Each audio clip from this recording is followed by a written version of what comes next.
Hey guys, welcome to another week of WoW Weekly with Myst. Hope everyone's doing great this week. And for this week's events, we still have Turbulent Timeways going on. We'll have a couple of more weeks of that. And the time walking version that we have this week is going to be Myst of Pandaria. We'll also have the PvP brawl as usual. And this week it is South Shore versus Terran Mill. And then on Wednesday, we have Hallows End starting. So that is October 18th to November 1st. And we do have some new stuff for Hallows End. So this here is not new. I completed this, as you can see, back in like 2011. And this is the meta if you're still going after that. And yeah, so that will still be there. Of course, all the old achievements and old things to do will remain there. But the new thing that's going on this year is, well, for starters, these achievements.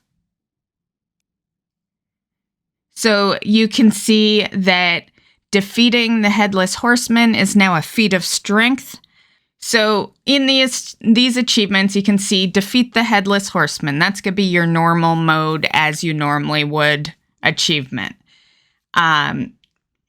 Kick in with the wick. That's your hard mode achievement. And basically how you activate hard mode is you are going to interact with the 4 Wickermen that are at the beginning of Scarlet Monastery. For those that don't know, it's at the Scarlet Monastery dungeon. In retail, you can just queue it in. This can be done on Classic as well, but hard mode is only in retail, so things will just be as usual in Classic. And worth noting, if you still don't have Headless Horseman's mount, this is your mount farm till Hallows End is over. So yeah, it comes straight off the Headless Horseman. For the hard mode though in retail, there you will interact with the 4 Wickermen that are at the beginning of the fight. And each Wickerman offers a curse. These are the curses right on screen. So these are all 4 of them that you will be dealing with. Choosing one also enhances an ability that the horseman has. And basically it's a Wickerman shadow. And what that does is it's an stackable debuff and it reduces your health by 10%. So this could be a fun one for healers.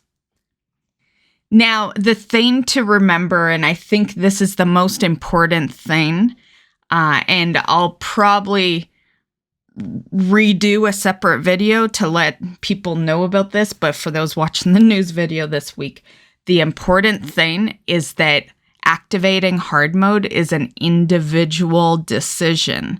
So don't let your tank just activate and you sit there thinking you're doing hard mode. Each person individually has to choose to activate one of those buffs. If you don't choose, then you're just doing the normal fight as usual. So make sure that if you're looking to do this on hard mode, that you're activating one as well. And basically, the choice you make only affects you. It won't affect the rest of your party. So basically at this point, once you complete the dungeon under hard mode, and if no one dies during the fight, then you've got it. As for item level, the PTR was dropping 402, but I imagine hard mode would probably drop a higher item level. So yeah, I'm not going to confirm anything for item level. Let's just say at least a 402, but I don't know. It's like a part of me wants to say that's so low though, but the thing is, you never get good gear out of these world events anyway. Like the gear is literally meant for alts. Yeah. Alts that you basically never touch, because even if you play your alts somewhat, you'd have better gear right? Yeah. So yeah, hopefully gear isn't really a focus. Yeah. And then there's also Trick and Treats of the Dragon Isles. This just got added in 10.15, so this is also a new achievement. And yeah, it's a great year for new stuff in the events. They're finally adding things into these events. There's also this saddle that you'll be able to get. One of the best new saddles as far as I'm concerned. You know, who doesn't want a pumpkin on their saddle, right? So you get that by killing the Headless Horseman. Probably going to work a lot like the Brewfest one was, so expect somewhat low drop rate. And then there's also this Transmog as well, so it's an offhand, so you can be carrying around a pumpkin. This is a vendor item and will cost you 150 tricky treats. Okay, so you might remember a couple of weeks ago I did report on Arfis. At that time, people were speculating was gonna drop in Classic. It is indeed retail, and we do know that it is from Headless Horseman. And the only thing we don't know is two details. One, is it normal or hard mode? My guess is it would be hard mode. And two is how low is the drop rate? So yeah, I'm just going to go on a whim here because these are two things that aren't confirmed yet and probably won't be confirmed till Wednesday when the event starts. But I personally think it's going to be low drop rate on hard mode. On Wednesday, we'll know, and I will definitely confirm the 100% info in the next WoW Weekly. Okay, so that's pretty much all I got to say on the weekly events for this week. I will cover more stuff on the Headless Horseman, and I'll keep you guys posted with that throughout the week once it starts and all that. Okay, so starting with some news. We're going to go straight into 10.2 because there's really not anything to say about current WoW right now, aside from what I just said in the weekly event section. So some 10.2 stuff. Permanent Augment Rune. We're going to get that, and it's going to cost a pretty penny. So it's called the Dreambound Augment Rune. We always get these eventually in the expansions. Usually near the end. So the fact that we're seeing this in 10.2 says a lot, honestly. But this is going to be pricey. It's 100,000 gold.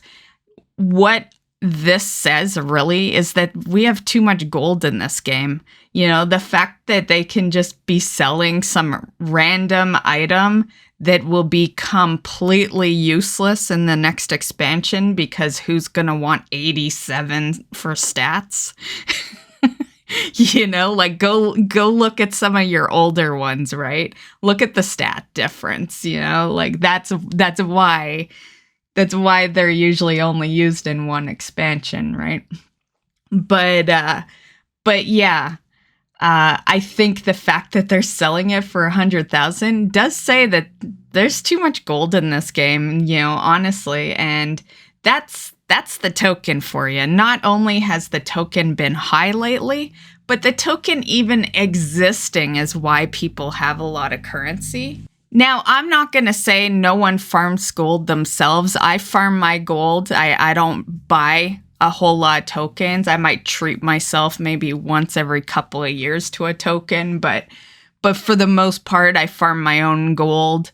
And there's other people that, you know, strictly farm gold. That's basically what they do in WoW as far as content. So it's not a hit at any of you guys if you farm gold. But the reality is it goes both ways, right? One, the token makes it easy for people to have a lot of gold. And two, it's easy to farm gold. You know, like I'm surprised gold guides still do good, you know, because, you know, I feel like gold guides and leveling guides, like they surprise me all the time that they still do good because you don't need them anymore.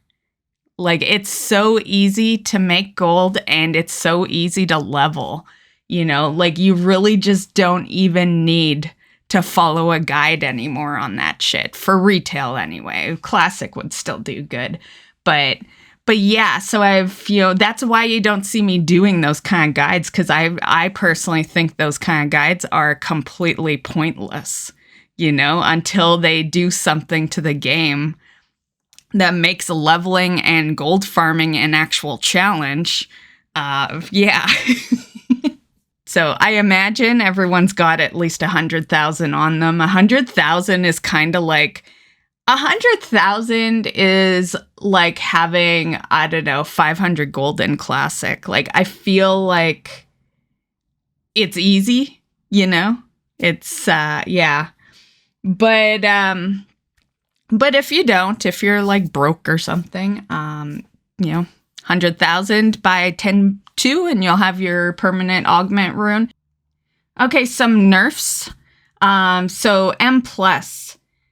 They did a nerf to Morchie for Dawn of the Infinite. So there's a nerf to the time trap. I'll have it on screen here. Okay, so another nice little UI change that's going to go into effect in 10.2 is dark mode. About time, Blizzard. You know, I've used a lot of add-ons in the past to add a lot of dark mode to my game. You guys probably have noticed that, you know, pretty much every screen that I open up has a dark mode background. But yeah, it took them long enough, right? It's funny how, like, the game's 19 years old and it takes them that many years to, like, put in such a simple feature. But anyway, here's the difference. So original on the left, dark mode on the right. So if you ever wanted to have dark mode and you are sick of getting add-ons for it, yeah, you can drop those add-ons. I like that they're doing this. Don't get me wrong, I've gotten used to my add-ons over the years, but I've always been an add-on hater. I just use them for quality of life, but like pretty much all my add-ons have nothing to do with player power. They're just convenient little add-ons, and they're add-ons that I should have never had to go grab. You know, it's stuff that Blizzard should have always had options for.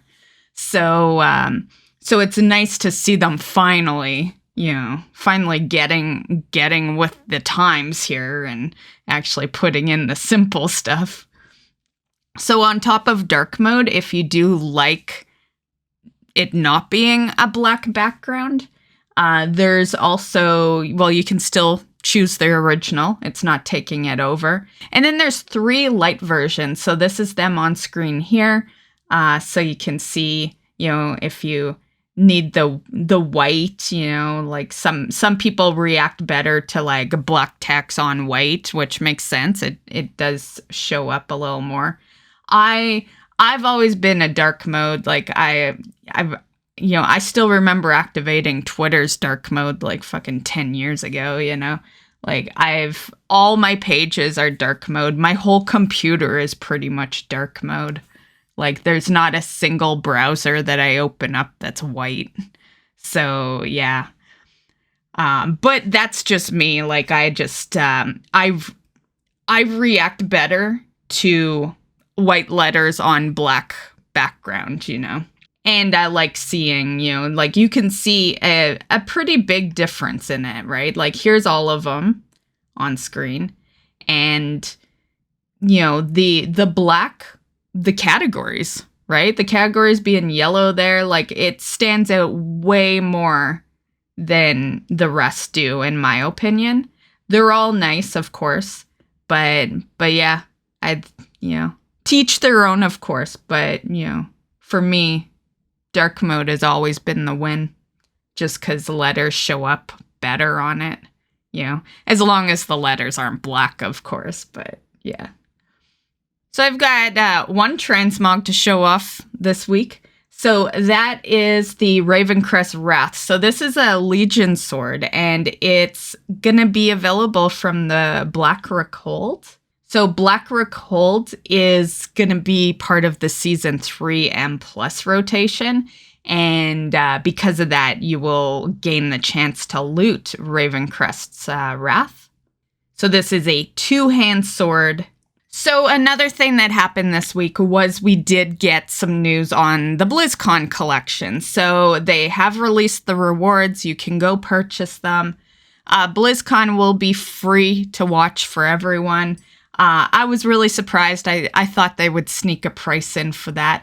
Yeah, I really did think that they were just kind of playing with us, making us think that it was going to be free to watch and that the ticket would cover, the watch. But because I'm always skeptical. It doesn't even have to do with Blizzard. I just have always rolled with if it sounds too good to be true, it usually is. So this is a list of all the goods. WoW, Diablo, Overwatch, they do have some stuff for Rumble now. And Hearthstone, of course. Looking at the picture, it's just so tiny, right? There's so much missing because StarCraft is dead. Heroes of the Storm is dead. Yeah.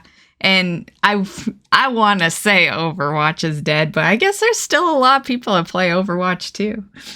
But, I think Overwatch 2 is probably good if you didn't play the first one. I disliked Overwatch 2 pretty much immediately. It's like the game that shouldn't have never been a game. They should have just made a DLC or something. Like, there's nothing different, And then the thing that I dislike about it is that the different thing is that skins you got for free, you're now paying for, That's why I was like, well, fuck this shit. So anyway, there's 2 prices here. There is the Epic Pack, which is the cheapest pack. This is $30 US.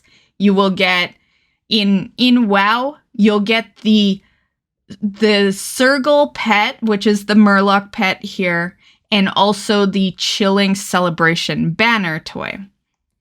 Diablo 4, you'll get the Ferocious Lapisvein mount, the Cobalt Ensign mount trophy, and then the Demon Mother Countenance mount trophy. Overwatch 2, you'll get 1,000 credits, a Murky Weapon Charm, and a Mystery Name card. And then Hearthstone, you're going to get a BlizzCon 2023 card pack, 5 standard packs, and 5 golden standard packs. And then Warcraft Rumble, which is new. So you'll get a Murloc Kobold portrait and skin with that one. And then the second pack is the Legendary Pack, which is $50 US. And this is the one that will get you the mount. So if you want the WoW mount, you're going to have to buy the $50 US. For D4, you'll get the Midnight Harness mount armor and a premium battle pass that will be redeemable for any one season. Overwatch 2, you'll get the Drowned Warrior Sigma epic skin as well as a Season 7 Premier Battle Pass. Hearthstone, you'll get a Mystery Signature Legendary card. And then for Warcraft Rumble, you'll get the Murloc Tower skin. I think it's hilarious that, I don't know. It's just so hilarious that Warcraft Rumble is part of the mix here, it's a mobile game. I guess Hearthstone technically is too, but you can play it on the PC, you have the option to play it on your computer, whereas Warcraft Rumble, at least at the moment, you don't. Yeah, so it's just so weird to see a mobile game in the mix for rewards from Blizzard Pack, but whatever.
Okay, and the final piece of news that I thought we would share today is the Microsoft merger. So it actually went through, it's officially closed. They bought Activision Blizzard for $69 billion. And yeah, so we are now Microsoft gamers. That's basically what that means.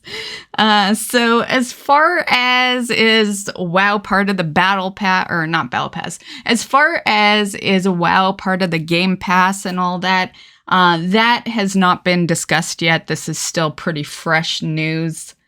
But it is done now, which makes it the largest tech acquisition in history.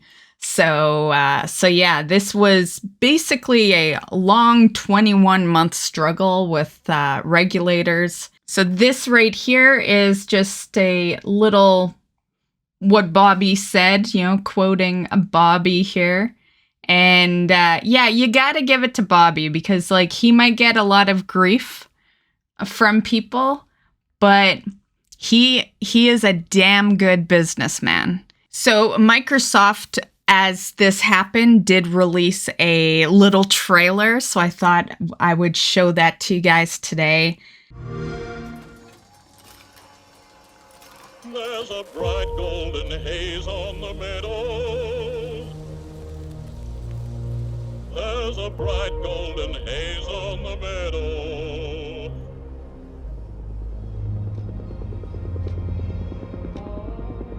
The sounds of the earth are like music. All the sounds of the earth are like music. The breeze is so busy, don't miss a tree. So, this is home now. Home. Family. That's cute. Oh, what a beautiful morning. Oh, what a beautiful... We need an army. I can get us an army. I got a beautiful feeling. Everything's going my way. It's about time. We're a team. All of us. No one fights alone. I'll follow you from here on out.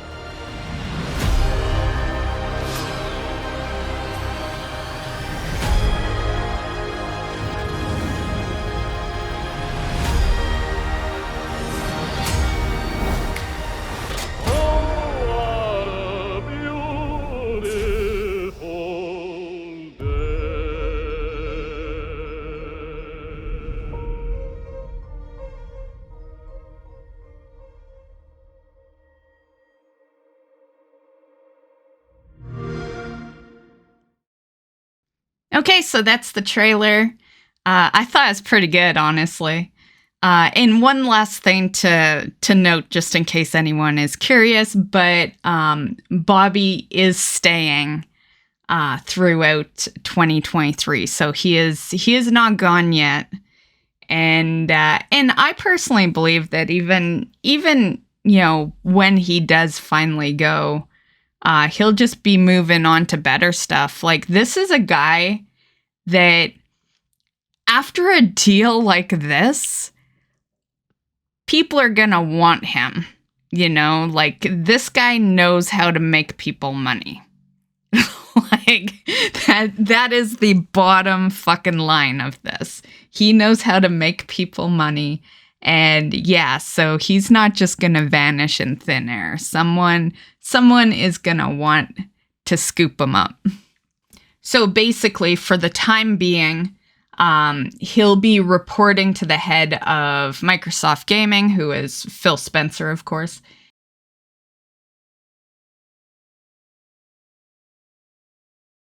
Okay, so as far as my accomplishments and all that, well, to be fair, I've really only accomplished one thing this week, and it's not even WoW related. I need to get in WoW and accomplish some stuff before reset, though. But my accomplishment this week is that I almost finished Chain of Memories, which is the Kingdom Hearts playthrough I'm currently doing. And yeah, I'm on the final boss right now. Just, making my way past them. And yeah, so expect a bunch of videos, because that does equal probably a good 6 or 7 videos before I even upload the final boss fight. And yeah, so I'll be uploading those probably, I want to say this week, but I think it might be busy this week, especially with Hallows End starting up. But soon I will have those videos on the channel. Maybe we can sneak one in on the weekend or something. The WoW thing that I need to accomplish, and I'm gonna do it either tonight or tomorrow. I do these on Sunday, so when I say tomorrow, I really mean today for you guys. Tomorrow is Monday for me right now. So the thing is Turbulent Timeways, yeah, because as you guys know, I did say in the last WoW Weekly that we might be no content for a bit, and we were no content for, I don't know, 5 days or something like that. I did manage to make it less. It could have easily been a couple of weeks, but I love making content for you guys, and so I did my best to get back, before a week or two, and yeah, so I'm all good. Just some changes in life. Yeah, they won't impact the content, but they may impact the streams a bit.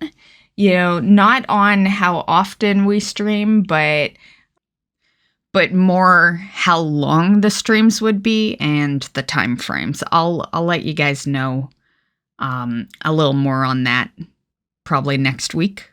Okay, so that's it for this week's news. I hope you enjoyed, and we'll see you in the next video.